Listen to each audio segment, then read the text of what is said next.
Pozdravljeni. Začeli bomo z panelom naslovljenim Zgodovina tehnoloških prelomov ter njihove družbene in ekonomske posledice.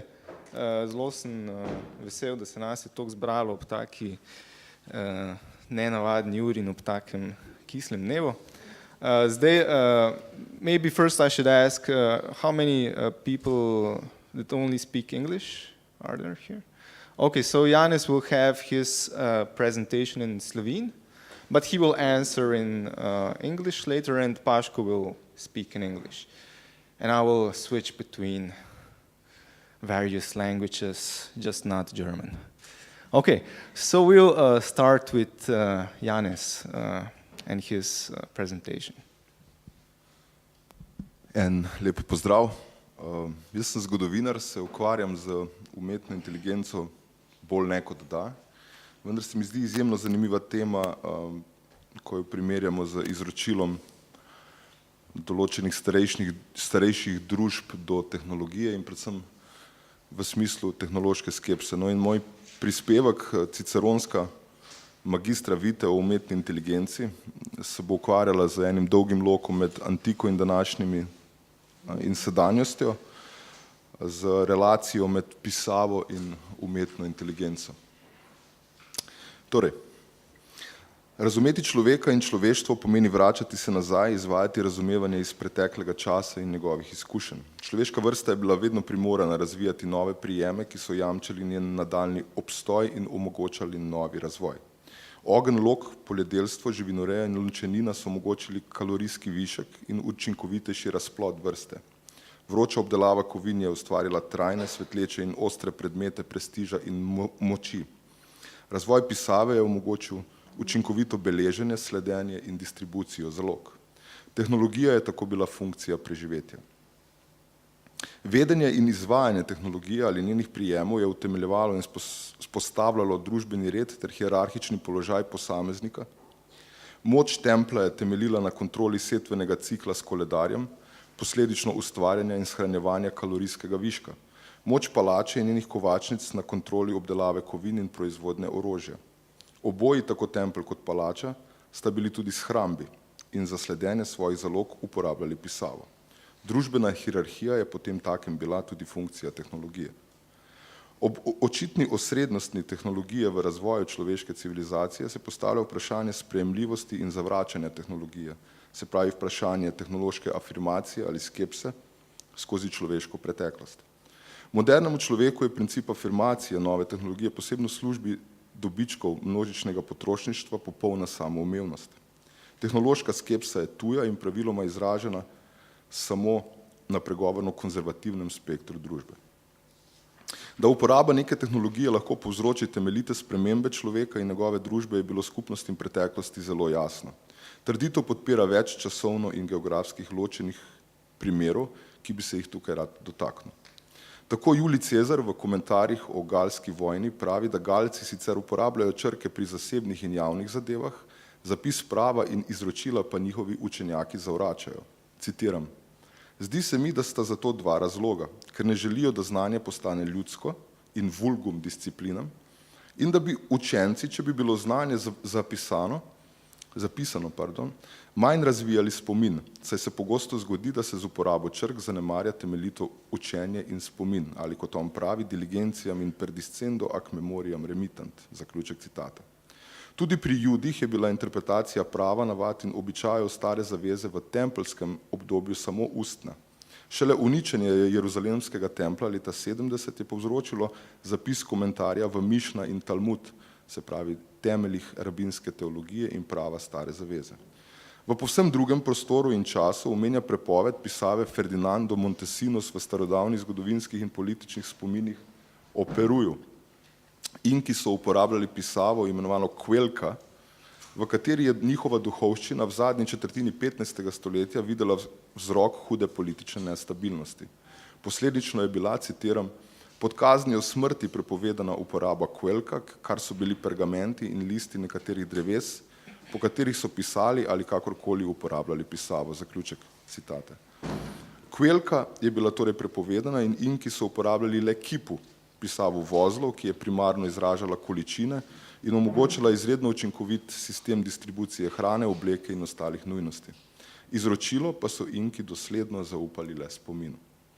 V teh treh časovno in prostorsko povsem ločenih primerih lahko uzremo danes težko razumljivo tehnološko skepso do pisave, se pravi do temeljne, izredno pomembne civilizacijske tehnologije. S pisavo so bile nekatere skupnosti v preteklosti očitno zelo previdne. Uporabljale so jo brez težav v njeni enostavni funkciji statistike in komunikacije, pri zapisu osrednjih izročil prava in teologije pa so jo zavračale. Po Cezarju lahko vzroke za zavračanje pisave pri nekaterih starih skupnostih omejimo na dve polji. Prvo polje bi bilo, torej pisava je socialno disruptivna tehnologija.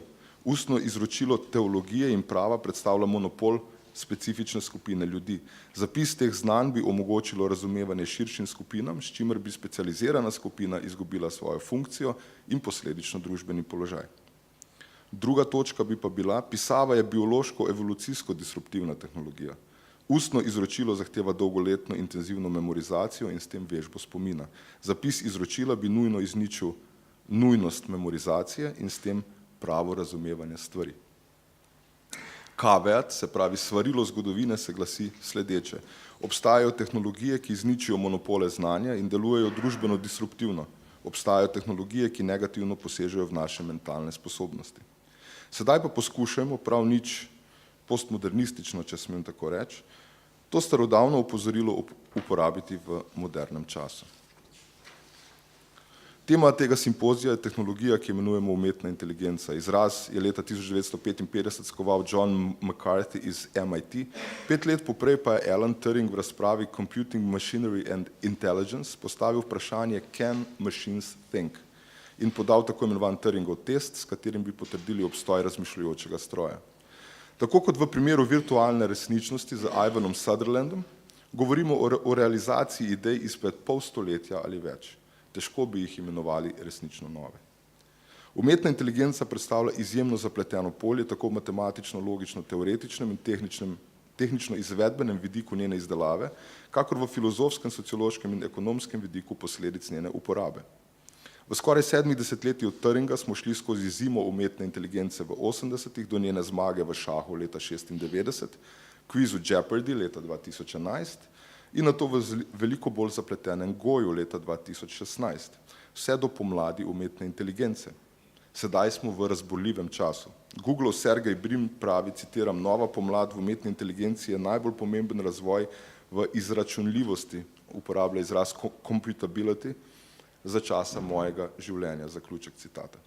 Smo torej v pomladi umetne inteligence, ki je že ali še bo v jedru visokotehnoloških podjetij prihodnosti.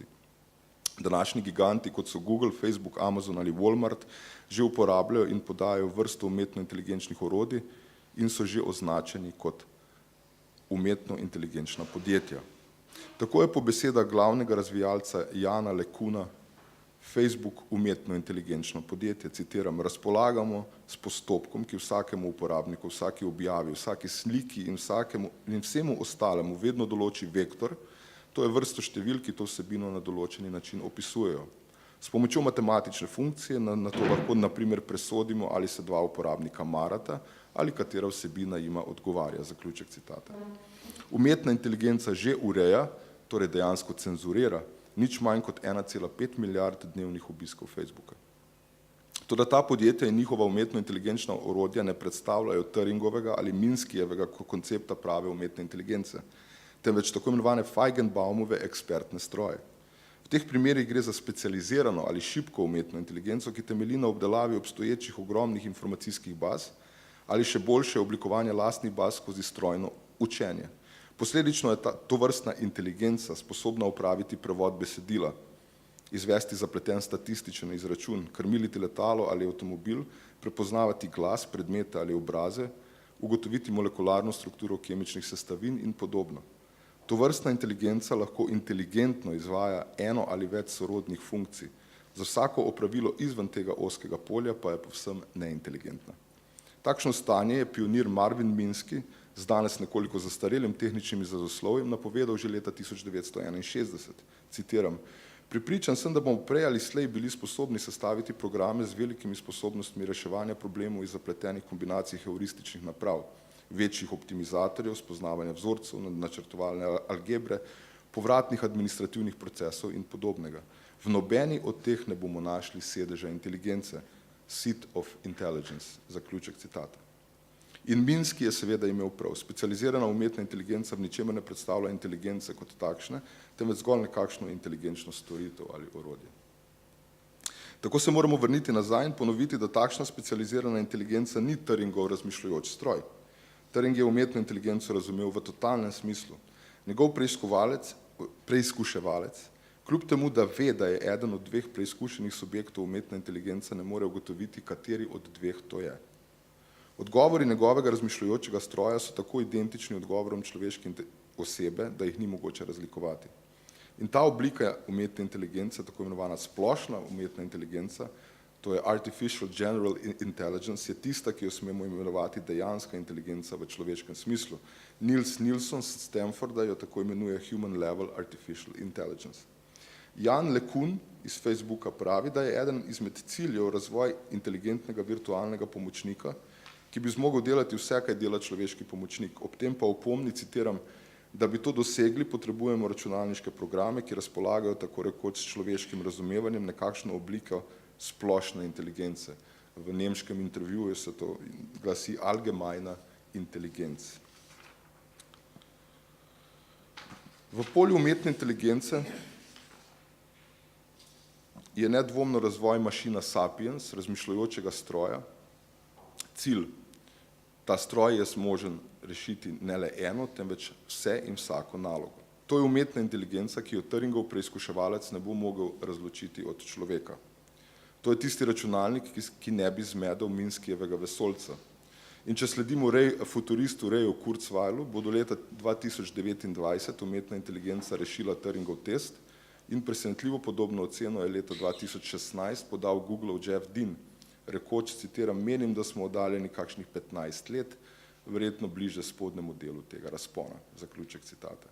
Seveda gre za zelo približne napovedi, vendar se očitno strinja stroka, da je prihod splošne umetne inteligence pričakovati okoli leta 2030. Človek bo tedaj prvič v zgodovini planeta dobil pametnejšega sogovornika od sebe in prehod je že pred 3 desetletji komentiral matematik in računalničar Jacob Schwarz. Citiram, glede na to, da je bil človeški popolni monopol višjih oblik inteligence eno od osnovnih dejstev človeškega obstoja skozi celotno zgodovino človeštva, bi takšen razvoj gotovo ustvaril novo ekonomijo, novo sociologijo in novo zgodovino, zaključek citata. Tedaj torej pričakujemo epohalni trenutek. Mašina sapiens bo postala dejanski sogovornik, ustvarjalec zgodovine, nečloveški drugi, ta pravi the other. Postavlja se vprašanje, kako gledati na to vrstnega drugega. Adrian Mayer Stanforda je prihod umetne inteligence zajela skozi antični mit o Pandorini skrinjici. Starogrško ime Pandora pomeni vsa darila ali vse obdarjena. In povsem nehotež že z imenom namiguje na splošno umetno inteligenco, ki je splošna, torej vse obdarjena. Mayerjeva je mnenja o umetni inteligenci razdelila v dve skupini. Prvo tvorijo umetno inteligenčni pesimisti, ki jih imenuje Prometejci, saj je Prometej gledal naprej, v prihodnost in videl strahote skrinjice. Umetno inteligenčni optimisti pa so epimetejci, brat od Prometeja je Epimetej, saj je Epimetej gledal nazaj in videl le Pandoro in se zaljubil v njen kalon kakon, zelo skrito v lepoti. In to vsebinsko prikladno delitev bi upošteval pri razumevanju posledic umetne inteligence, splošne umetne inteligence tudi sam. Soobstoj z umetno inteligenco in težavnost tega soobstoja je prva opisovala umetniška prescienca in to celo v popularni kulturi. Posebno vplivni so filmski prikazi splošne umetne inteligence prometejskih pesimistov, Kubrickov Hell 9000 v Odiseji 2001, Cameron T-1000 in Skynet v Terminatorju, Wachowskijev ustvarjalec Matrice v Matrix, Garlandova Eva v Ex Machina. So vsi morilci ali uničevalci. Izdelki epimetejskih optimistov, kot naprimer Roddenberryjev Android Data v Star Trek ali Morganov Hotel Matrix v Altered Carbon, pa so na drugem spektru skoraj da banalni. Zdi se, da popularna kultura ne mara etične splošne umetne inteligence, temveč veliko bolj zelo človeško, uničevalno in uničevalsko umetno inteligenco. Z razvojem umetno-inteligenčnih orodij in začetkov javnega zavedanja o njihovi vlogi so pričela prihajati mnenja tudi iz znanstvenih in tehničnih krogov. Na čelu prometejskih pesimistov se je pred 4 leti postavil Elon Musk, ko je na konferenci MIT-ja rekel, da je umetna inteligenca, citiram, največja grožnja našemu obstoju, zaključek citata. 2 meseca posneje mu je sledil pokojni Stephen Hawking, citiram, ljudje, ki smo omejeni s počasno biološko evolucijo, ne bi mogli tekmovati in bi bili premagani, zaključek citata. Pridružil se je še Bill Gates, strinjam se z Elonom Muskom, je rekel, in nekaterimi drugimi glede tega in ne razumem, zakaj nekateri ljudje niso zaskrbljeni. Na to so pa pričeli odgovarjati zagovorniki umetne inteligence. Mark Zuckerberg je tako, torej katerega Facebook že temelji na umetni inteligenci, je Muska v strahu označil kot za neodgovornega in zatrdil, da bo umetna inteligenca, citiram, naredila naša življenja boljša, zaključek citata. Podobno je rekel Steven Pinker, tudi vpliven, torej nevroznanstvenik, ki ocenjuje, da umetna inteligenca ni posebna grožnja, strah pred njo pa tako neumen kot strah pred Y2K millennium bugom, ki naj bi 1. januarja onemogočil delovanje svetovne informacijske tehnologije. Na skrajnem robu zaverovanosti v pozitivne učinke umetne inteligence pa je Google oziroma Alphabet. Steven Levy v Zgodovini podjetja Google piše, citiram, od samega začetka so ustanovitelji videli Google kot način uresničitve sanj o izboljšavi človeštva skozi umetno inteligenco. A vehicle to realize the dream of artificial intelligence in augmenting humanity, zaključek citata.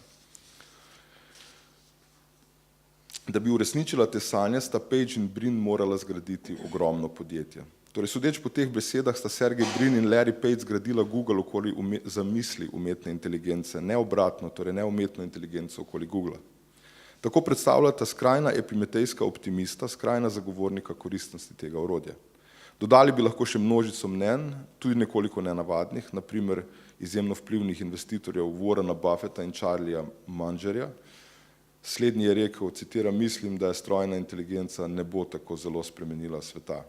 Naj opomnim, da je prvi letnik 1930, drugi pa 1924. Sklenemo lahko le, da se mnenja o umetni inteligenci iz še tako priznanih in uveljavljenih strokovnjakov različnih pol močno razlikujejo in ne dajo jasnih odgovorov, ne stališč, pri tem tudi ni jasno, ali posamezni strokovnjak kritizira specialno ali splošno umetno inteligenco. Razprava tako niha med prometejsko in epimetejsko skrajnostjo, ne da bi podala kakršnekoli resnične zaključke. Med pesimizmom in optimizmom o umetni inteligenci lahko iščemo nekakšen realističen položaj ravno iz starejših tradicij in opazovanja delovanja človeških tehnologij. Sinteza prvega dela predavanja z drugim, torej Ciceronova učiteljica življenja, bi rekla sledeče. V širšem smislu je informacijska civilizacija soočena s prihodom umetne inteligence pred osrednjimi vprašanji agrarnih civilizacij soočenih s prihodom pisave. Kakor pisava tedaj predstavlja umetna inteligenca danes izjemno orodje moči in kontrole.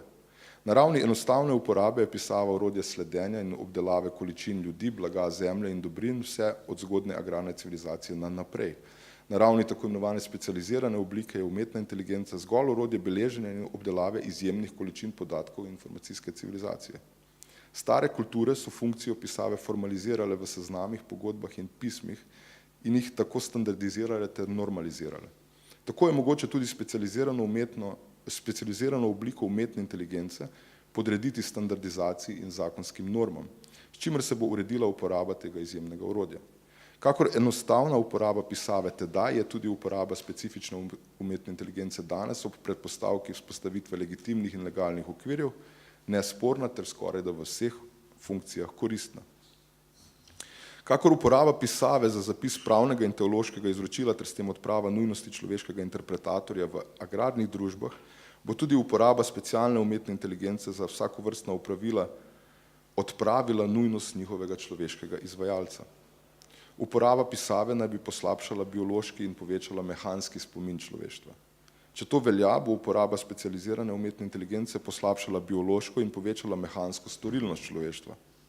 Rast skupnosti in zapletenosti njenih notranjih odnosov je zahtevala zapis navad, običajev in vedenj, čimer se je razvila odvisnost od teh zapisov.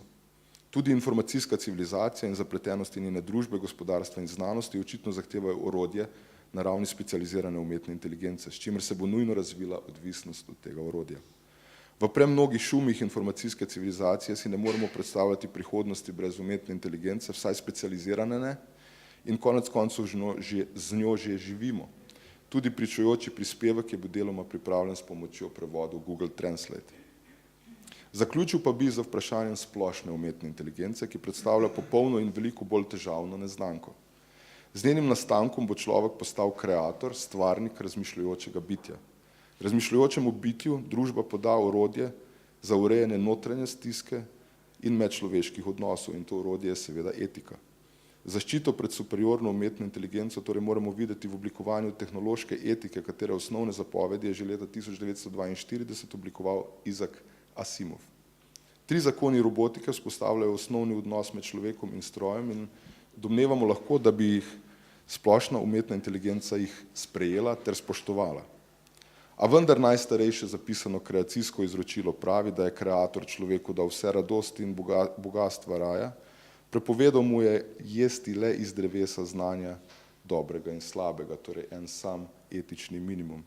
Ravno iz tega drevesa je nato človek pojedel sadež in prekršil edini zakon svojega kreatorja. Upajmo, da bo splošna umetna inteligenca bolj spoštovala etiko svojega stvarnika, kakor smo jo sledeč izročilu geneze upoštevali ljudje. Hvala lepa. Thank you, Janez. So I suggest that we wrap up both presentations and then we have questions. Paško will continue with his presentation now. We just need to set it up. Okay, so Paško will speak about towards the digital one-dimensionality, which, as many of you probably know, is drawn from Herbert Marcuse, of course. So the floor is yours. Thanks very much.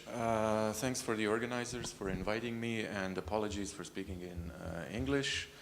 I joke with my Slovenian friends that we understand each other 50%, but it's not always the same 50%.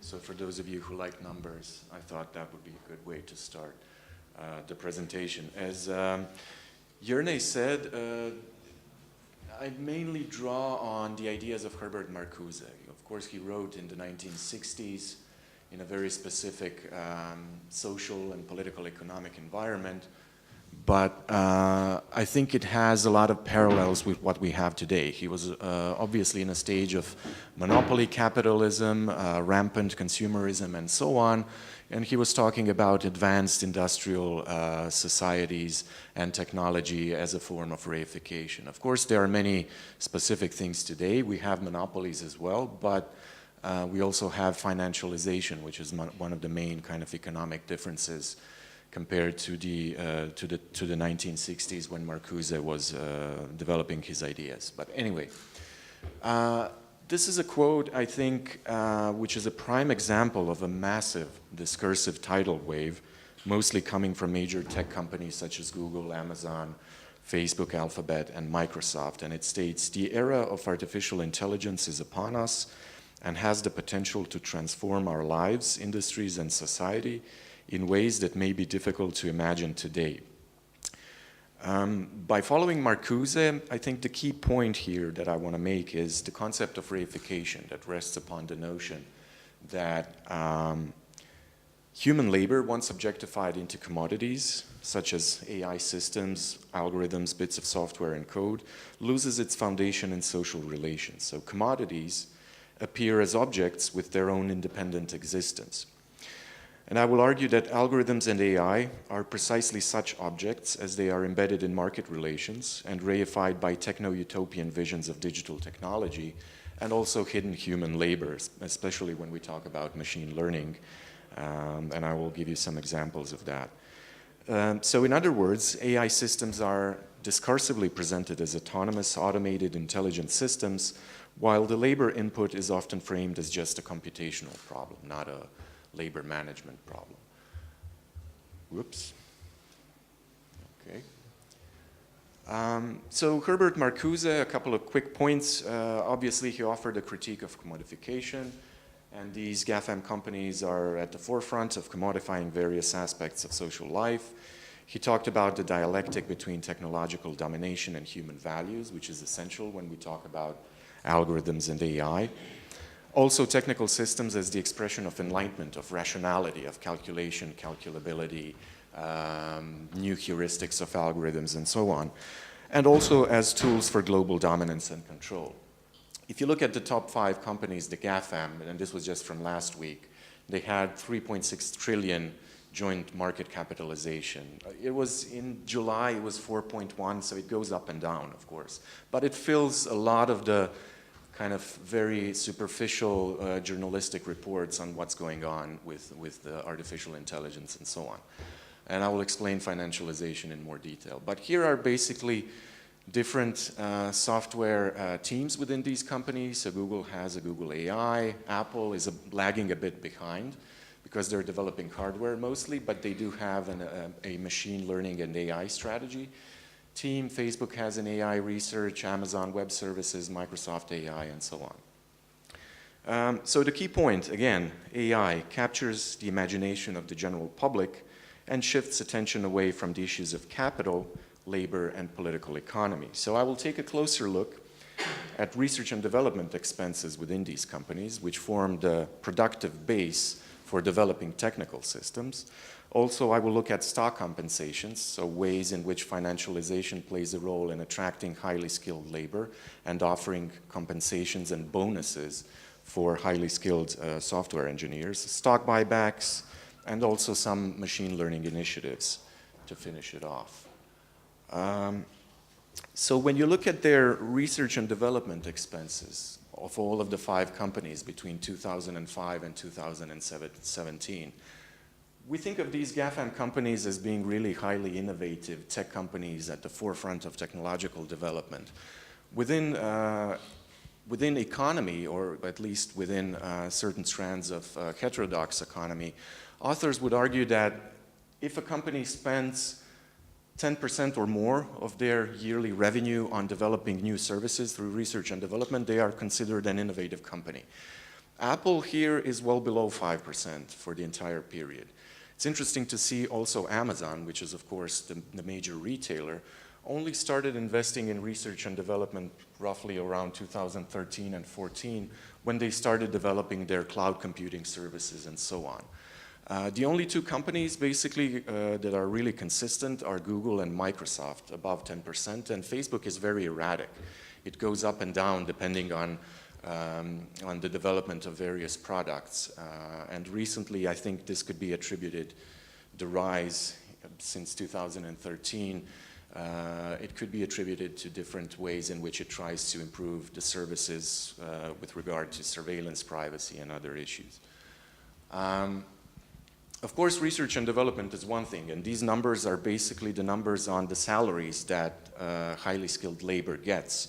And the amount of money that goes into development of their products. Another way of using financialization in the development of these companies is stock-based compensation. So these workers get really high salaries, and they also get stock options. But the thing is, they can't, most of the time when they enter the company, they can't exercise their stock options. So they have a vested period of a couple of years, which means that they can exercise their stock and get the bonus 3 or 4 years after they are hired, which means that their interests are really closely aligned with the with the development of the company and with the performance of the stock, of the company. So financialization has one kind of, it's connected with the production of these services in this way in particular. So most of the companies are relatively stable. Facebook, again, is very erratic, depending on different time periods in which it kind of, workers exercise their stock options. But most of the other companies are relatively stable, with Google, based on these stock options, seems to be the most, at least for computer scientists and engineers, the best company to work in. Of course, there are other functions of financialization as well, but I won't go into them. Now, the way in which they align their interests, they can exercise their stock options after a couple of years, so they constantly monitor what are the earnings per share for these companies. And Google has the highest earning per share, although it dipped in 2016 and 17, probably because of the investigations by the European Commission and the fines and so on. So it was fluctuating, but it had different strategies of compensating for the drop in earnings per share. It's also a way of setting corporate goals. So if you have a corporate goal of having a certain earning per share in a fiscal year, most of the work or most of the investments will be, or most of the management energy will be invested in reaching the earning per share, not necessarily investing in research and development. This is also interesting. Dividend payouts are dividends paid on ownership of stock. So if you own stock, if the earning per share goes up, you get a certain dividend just based on the number of stocks that you own. Google, Facebook, and Amazon don't have a dividend payout strategy yet, so they're still trying to control the distribution of profit to shareholders. But the oldest companies, Apple and Microsoft, have been paying dividends for a long time. What is interesting here is that after Steve Jobs died in 2012, and after new management came in and started reallocating resources in a different way, they started a dividend payout strategy. So that means that basically those people who are shareholders and who have the least interest and who have spent the smallest amount of time in developing products and services actually get the highest benefits and highest rewards in this regard. When you look at stock buybacks, now this is a very kind of dirty Wall Street way of making money based on financial fluctuations. It basically means that, so the stock price is based on demand and supply, obviously, supply and demand. So if a stock price is stagnant, the company will announce that it will buy its own stock, thus removing a large quantity of stocks from the market, which creates higher demand, which beefs up the price. Now, the problem with that is that you, or at least the general public, never knows when a stock buyback policy will kick in. So they announce we will buy billions of dollars of our own stock, but they don't say when they will do it. So only the insiders, the management of the company, the top tier management really has the information on when the stock buybacks will happen. And this creates profit for people who sell shares at a specific point in time. So if you're just a regular shareholder, whoever that might be, in New York or wherever, and if you want to sell your stock and you think that the stock buyback policy is happening, you really can't tell. So you're just left with a casino capitalism, basically, and just a roulette that doesn't tell you how and when you can make money from stock. So here you can see that basically Amazon, Amazon and Facebook really don't have a stock buyback policy. Microsoft has been buying back its own stock for a long time, which means that it's catering to its own shareholders, to investors. Again, to people who have no interest in developing products and services. They just have interest in profit making. Again, after Steve Jobs died, massive stock buybacks, $44 billion in 2014 for Apple. So just making money for the shareholders. And it's interesting that Google, compared to Apple, in a very shy manner, started doing stock buybacks. Of course, once the entire European Commission and regulatory kind of fight back started, they started buying back their own share to keep the earnings per share high in order to keep the trust from the shareholders. Okay, so obviously there's a symbiotic relation between financialization and the production of digital services, yet of course financial speculation is a highly risky business.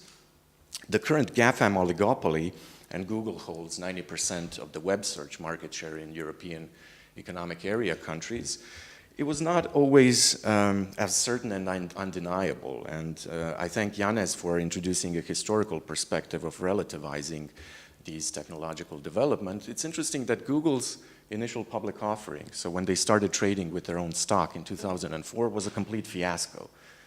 Now Google has, the price of Google shares is around $1,000 per share.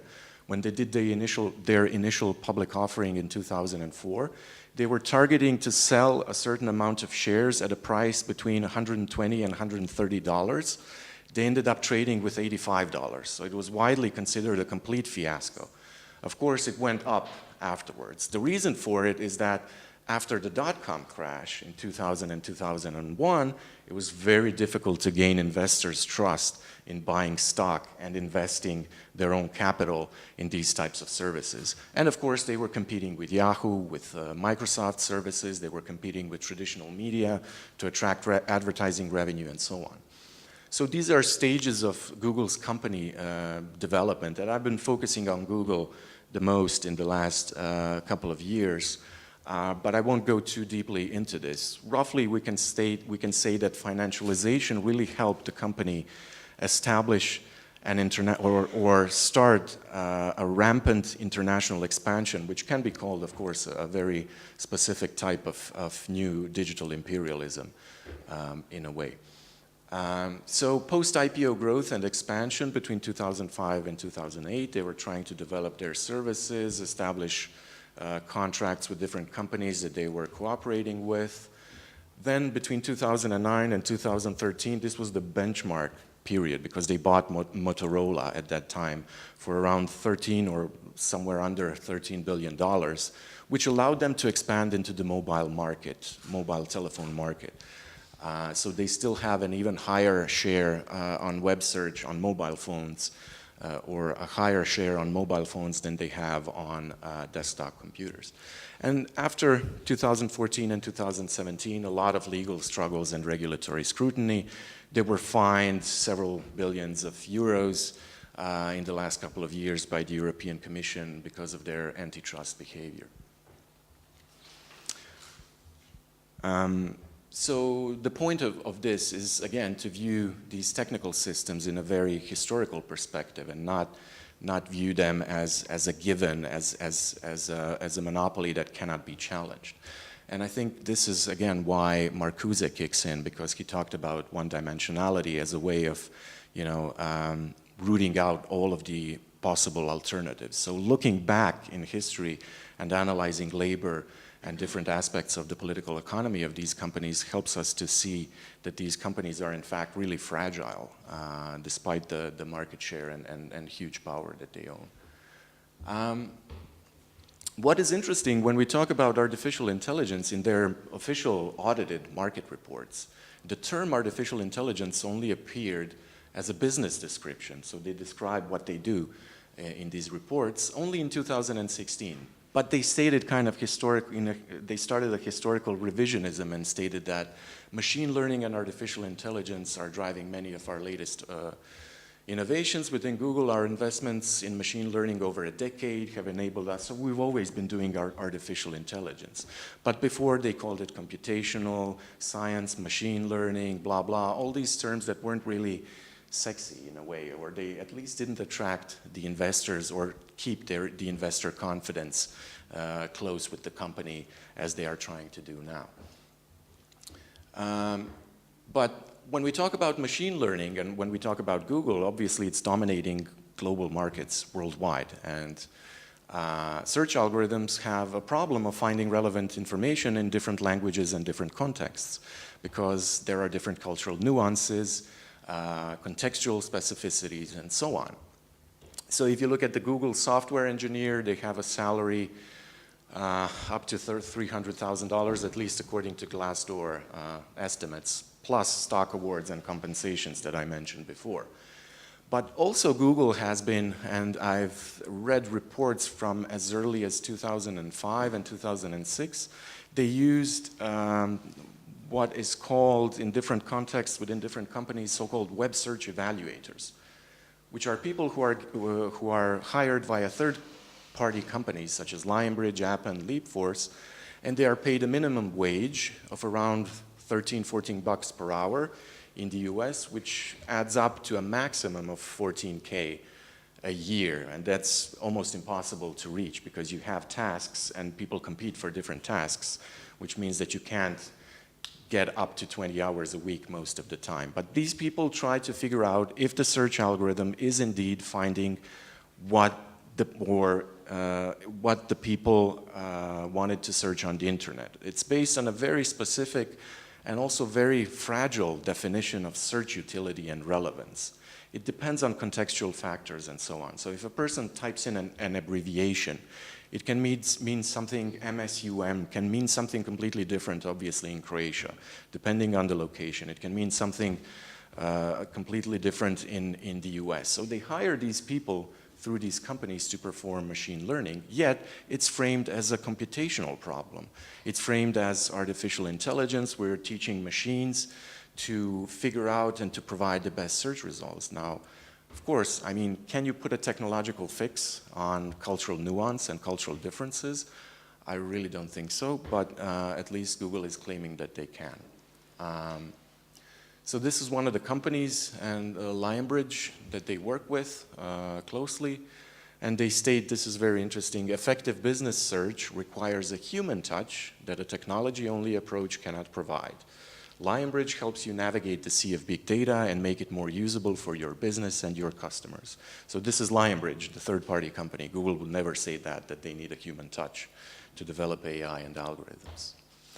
All right, so I think that we can conclude again by drawing on Marcuse and some recent developments such as financialization, that algorithms and AI should be viewed in a very material perspective. There is a key role of financial capital and product development, especially with stock compensations for highly skilled labor, and also international expansion in different markets. There is exploitation and global inequalities going on at the same time,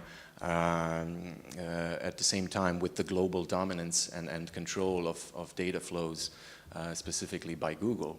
And again, drawing on Marcuse, there's a very specific dialectic between technological domination and human values at play when we talk about search algorithms and artificial intelligence more broadly. So digital one-dimensionality, by accumulating capital, humans, and data, Google acts as a gatekeeper for much of the information on the web, creating a one-dimensional digital society.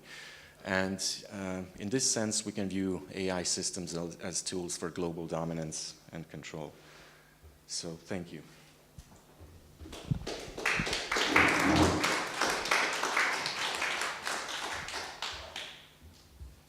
Thank you.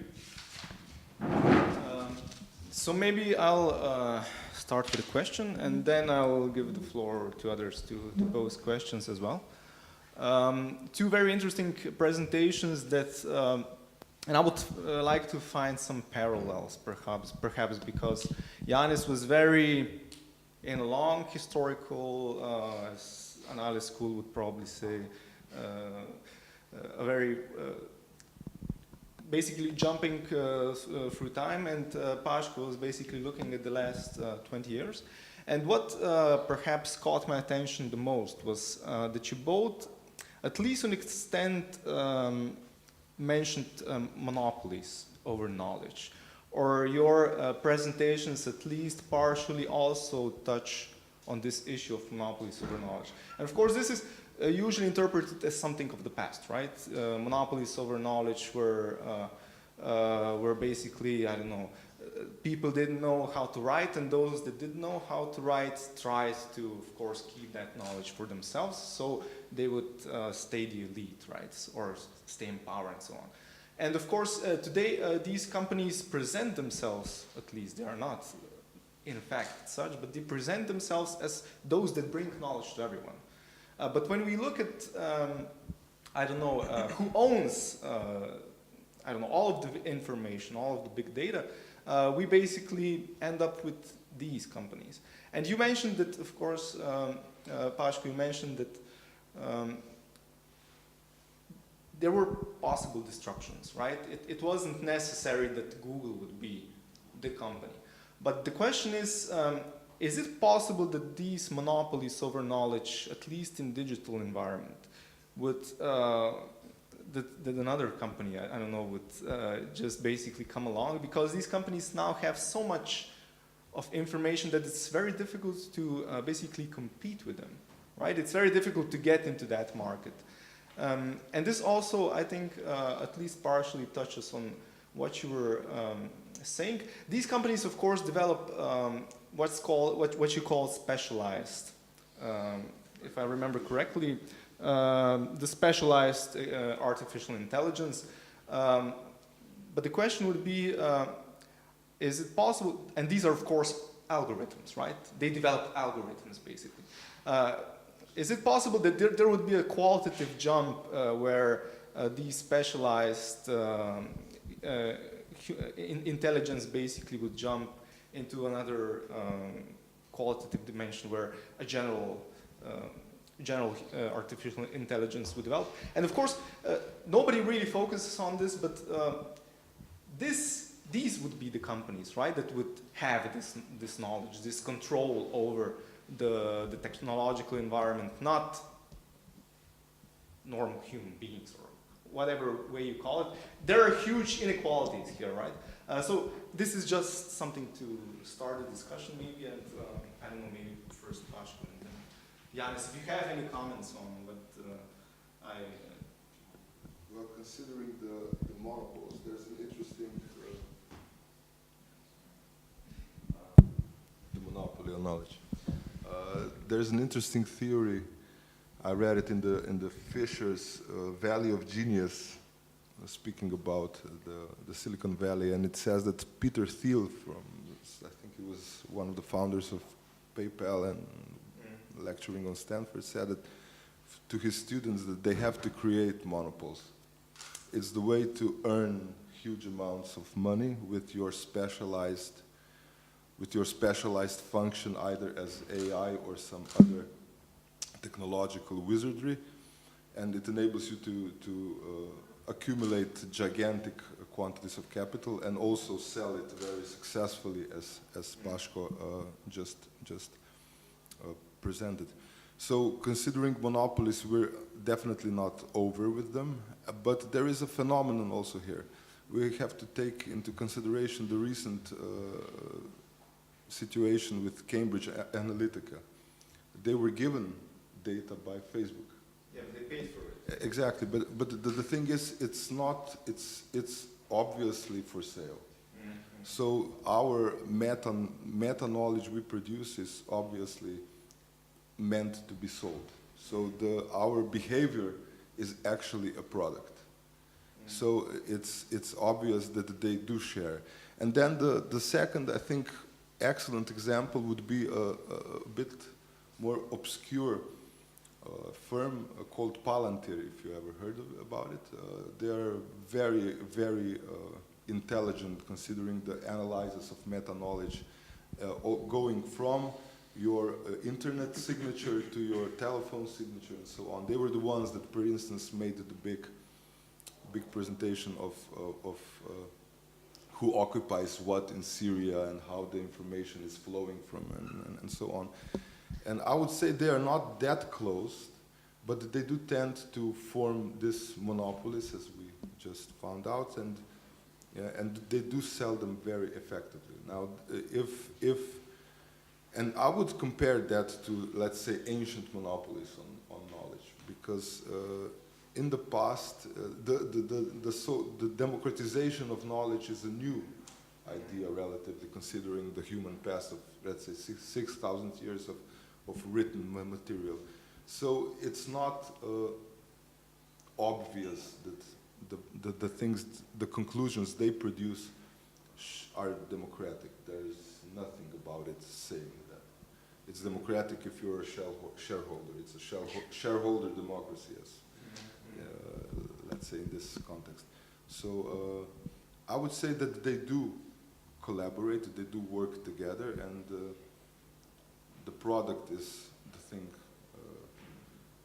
that has and value. Yeah, I mean, along with Marcuse, I also use a lot of Baran and Sweezy monopoly capital theory for several reasons. They were contemporaries of Marcuse. Marcuse talked about monopolies, but he talked about the social and psychological implications of it and the ideology of advanced industrial society. Baran and Sweezy talked about political and economic processes of concentration and centralization of capital, drawing on Marx. And they also had some chapters on social implications as well, but I think that the biggest value comes from their political and economic perspective. After Baran and Sweezy, because they wrote that in 1962, there's a huge monthly review school of thought dealing with issues of monopolies and financialization since the 1970s. So within that school, it's a tendency of capitalism is to create stagnation in production sector, and financialization as a way of boosting profits or of capital escaping the weakly profitable productive sector. Of course, when we talk about GAFAM, it's very difficult to see what's production, what's finance, because they are very productive and they are very profitable, even in their own non-financialized economic area, if you will, like the basic productive sector, because they generated, Alphabet generated $110 billion of revenue in 2017. So it's not like they're not productive. I think that the key point is the social inequalities, because you have engineers and computer scientists who have a very specific vision of society. And they really think like they're really fed by these myths of artificial intelligence, science fiction movies, and so on, that they're creating benefits for society. And obviously it's creating vast unintended consequences. I don't think that they're like evil, James Bond villains, plotting to, maybe, but sometimes at home, in their private quarters. But the key is really the new types of social inequalities that are being created through digital technologies. And I mean, the question about alternatives is Marcuse was, again, very specific within the Frankfurt School, because he wasn't, as cultural studies people would say, as pessimistic as Adorno and Horkheimer, because he talked about possibilities of creating alternatives. He went into arts and philosophy as a way of doing that. I'm not sure how to approach, how to demonopolize these companies. Microsoft was targeted for antitrust behavior 10 years ago, I think, or something like that. They're still up there with the top 5 companies. So I'm not sure what that created. It just kind of silenced the public, I think. Now, yeah, I can't remember what was the issue. Yeah, but they broke it up into several smaller companies, and basically they just silenced the public. Now there's a huge public outrage. These companies affected political processes, elections, and so on, and of course the politicians have to think about ways of mending that. Nick Cernacek talked about nationalizing Google. It's a very kind of leftist, let's go way of thinking. I mean, I would support that, but technically, tactically, I can't envision any way in which we could approach Trump and say, look, man, you need to...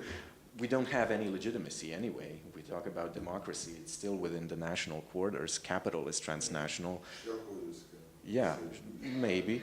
But I like some of the initiatives by the European Commission of taxing these companies, because they generate huge revenues in different countries, Slovenia, Croatia, all over the world, of course, without having any corporate presence there. Of course, they do it because they don't want to spend money and they want to have high profit rates. But they do generate revenue from these countries. So the proposal from the European Commission is to tax them based on the significant digital presence that they have, the amount of money that they generate in national markets.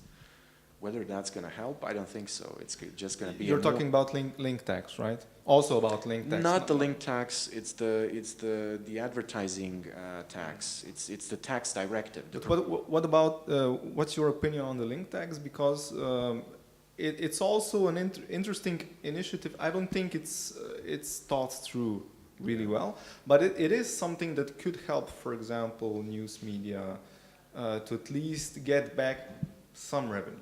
But maybe I'm jumping a little, but what you mentioned, for example, is exactly what I was in a more longer run, of course, aiming at. It's a question of democracy as well, right?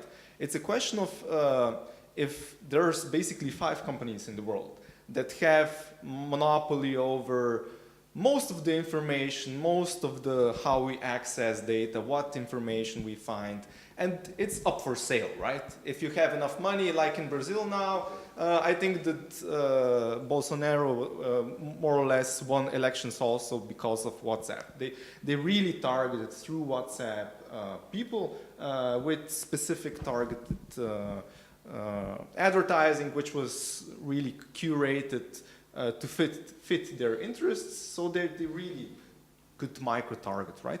But it's a question of democracy as well, right? It's a question of how to, I don't know, in 20 years, if you imagine there will be 5 companies, it's very difficult to imagine a society that can be considered democratic in that sense. And of course, the suggestion of Nick Cernicek, I'm not really sure about nationalization as well, because, I don't know, China isn't really a great example of a country where I'd like to live. But, of course, it's also just a thought. So maybe if you have any other comments, or maybe I can open up the debate and we get some other... Just on that, it was one of my ideas to emphasize the importance of the monopoly of knowledge as a social disruptive technology. And definitely with those 5 companies, we do have a situation where in their hands, such quantity of information is gathered that they do constitute a danger of some kind to democracy. Although for a cynic, our cynical view would say that there's nothing left to disrupt actually, because everything is already gone. There's a question of the viewpoint. I mean, and consider it from a different angle. It was the same thing in 19th century with the earliest monopoles deriving from the electric power, from the railroad and so on, in for instance, US or in Great Britain.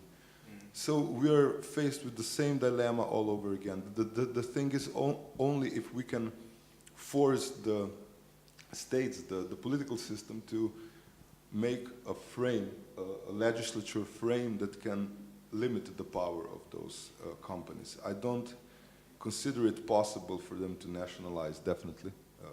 It's an utopical idea. And on the other side, what would we gain by handling it over to a panel of politically named individuals? I think nothing. I think nothing important would change.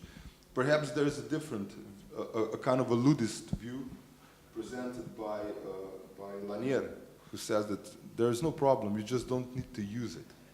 Just don't put your digital trace using Facebook. Use, I don't know, Yandex, the Russian search engine, instead of Google. So you will disperse your trace around, you know. So there are modes that can disrupt their way of working. And perhaps that's also some kind of digital guerrilla possible that can lower their function. Okay, thanks. So do you want to... I think we have a question there and there. Unfortunately, we only have, I think, 5 minutes left. So if you could make it short, that would be stupendous.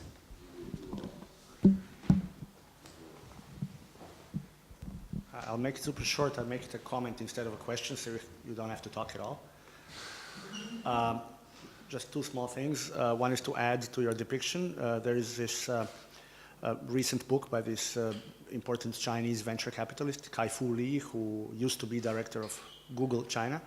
And his recent book describes exactly the ways in which China is effectively competing with the BAT, the Baidu, Alibaba and Tencent are already in market cap completely comparable, but he also is pointing at very, very indicative, very, very high quality pieces of inference to think in a new way about this. So just to add a little nuance or a layer to what you were describing, because our perception of these 5 companies as being genuinely global monopolies is possibly skewed, or at least is something that is just now being attacked, which brings me to this second part of the first comment. We are mixing apples and oranges, or not making a clear distinction between those two animals when we talk of state and non-state actors in this field, because we are describing money and power as if they were the same thing. It just so happens that right now you have global, let's say, capitalist entities playing the game, but also you have state actors completely following the hype. I completely agree this is a hype thing, but you just have to. And what is now going on is that you have main European countries coming up with AI strategies. The German one just came out last week. French one is several months old. Paško, you and I are now involved in this Council of Europe business, same ideas of articulate, exactly, fixing the world. But the trick is, while these state actors are competing in generating AI strategies, they are not involved in the aroma of democracy, the flavor of democracy we are going to be enjoying in the following period, but they are instead involved in a good old classic geopolitical power game and nothing else at all. And regardless of the freshness of the rhetoric air fresheners used by companies and states at a given time, it's not changing anything in substance. And now this brings me to the second little part. I'm trying to really be brief here. All of this is diagnostics. We are just saying how things are and then adding details to make a picture better, higher resolution, more plastic in 3D. The question is of action, and then who is doing the doing? Who is going to be performing that action? And here, because we're in an art museum, it reminds me that there is this whole arena of critical media art that I happen to belong to with a larger portion of my body and mind. And I just wanted to ask you guys maybe if you have any other suggestion. What are these open spaces for debate and maybe even action regarding all of this? Or we're going to stick to articulating good diagnoses till we die? No, we won't use Facebook. I don't. Okay, I mean, that's the most concrete way of action possible. You just don't use the tools that enable all of this. It's individual action. Yeah, and it can be a group action. I mean, Jaron Lanier is very, very specific about that. Talk inside the power stick, please. Yeah. This is going to Moscow. I don't think it's working. Yeah. So it was a fake microphone. You got a fake microphone. So I'm not really sure about these individual actions, to be honest, but that's just my opinion. I find it fascinating that the public service media never really went into that. I'm not saying that they would be good in doing it, but they never really even thought about doing something, I don't know, social media or something like that. Uh-huh. I don't think we'll really have time for this, but here it goes. So it's a bit early for me, but if I understood you correctly, you described this sort of attitude towards artificial intelligence as something, potentially noxious. In Epimethean terms, that is, you compared it specifically to the famous, Socrates speech about writing. Oh, you weren't thinking about that specific example because historians always derive our knowledge from historical sources, and my source was Caesar in his commentary in the Belogari. No, but that is where he expresses the dilemma that Celtic society had, and what is the phenomenon here is that because they didn't use the writing system, we literally have nothing left. We only have their personal names, we have the names of the towns, the rivers, and so on. So for me, the big question is, will the civilization survive without artificial intelligence? For me, the question of power and so on is not that much relevant. For me, that's a fact that it's a power system. The question is only how will we react, and what will be the legal mainframe with which we can work. No, I only mention this because this particular question, using this particular example, has a long, notorious, and famous history in philosophy.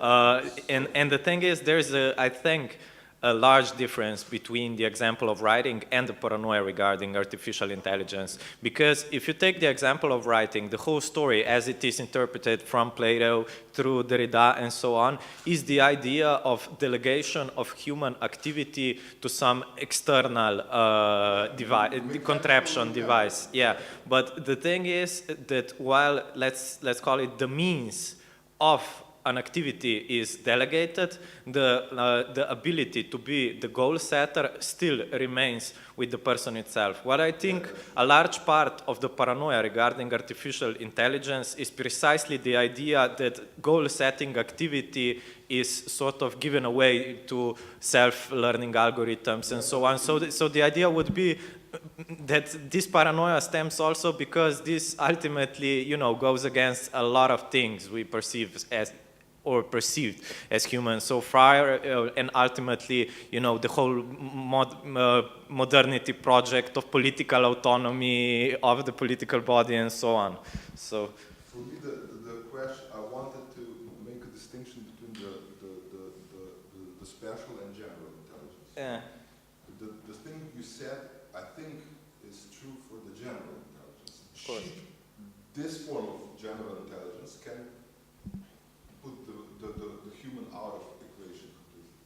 But the specialized artificial intelligence, which only, let's say, analyzes gigantic quantities of data, is for me as a system of writing, actually. But it manages to make things minimal with gigantic quantities of knowledge.